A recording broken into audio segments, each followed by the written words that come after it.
تنہا ہم اکیلے نظر آتے رہتے ہیں۔ صحرا کا جو سفر ہوتا ہے بہت کٹھن ہوتا ہے۔ نبی پاک صلی اللہ تعالی علیہ وسلم مثال دیتے ہوئے ارشاد فرماتے، ایک بندہ اپنی اونٹنی لے کر، اس پہ ساز و سامان لے کر کھانے پینے کا صحرا کے سفر پر تھا، اور صحرا میں کھانا پانی بہت مقدار میں لی جاتی کیونکہ کچھ ملتا نہیں، اور جلد سے جلد وہاں سے سفر گزار کر کے آنا۔ ایک بار اگر راستہ بھٹک گیا موت ہو جاتی، وہاں پہ راستہ ملے گا نہیں، جس طرف بھی جاؤ تو لگے گا سیدھا ہی چل رہا ہوں، ڈائریکشن ہی نہیں پتا ہوتے صحرا میں۔ حضور پاک صلی اللہ علیہ وسلم فرماتے، ایک بندہ صحرا کے سفر میں اپنی اونٹنی کے ساتھ ساز و سامان لے کر سفر پر تھا، بیچ راستے میں اسے نیند آئی، سویا، سو کر کے اٹھا تو دیکھا اس کی اونٹنی ساز و سامان کے ساتھ غائب ہے، صحرا میں، بیچ صحرا میں۔ اب جو سواری تھی وہ غائب ہے، کھانا پانی تھا وہ غائب ہے، کچھ نہیں ہے ساتھ میں۔ گھبرا گیا، پریشان ہوا، اپنی اونٹنی کو ڈھونڈتا ڈھونڈتا تھک گیا، کبھی ادھر کبھی ادھر، کبھی ادھر کبھی ادھر، ہر جگہ کہیں کوئی نشان نظر نہ آئے۔ اور جب سواری نہیں ہے تو اب کئی 100 کلومیٹر کا بغیر کھانے پینے کے کیسے سفر کرتا؟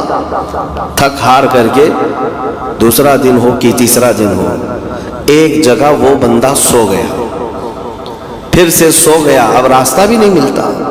سویا تو نیند سے اٹھا جب تو دیکھا اس کی اونٹنی بھی موجود ہے، اس کا ساز و سامان بھی۔ یہ مثال ہے، یہ مثال ہے۔ میرے آقا صلی اللہ علیہ وسلم صحابہ سے اب پوچھتے ہیں، اے میرے صحابہ بتاؤ اس بندے کو جو صحرا میں گمشدہ اونٹنی جس کی مل جائے اسے خوشی کتنی ہوگی؟ صحابہ کہتے یا رسول اللہ اس کی تو جان میں جان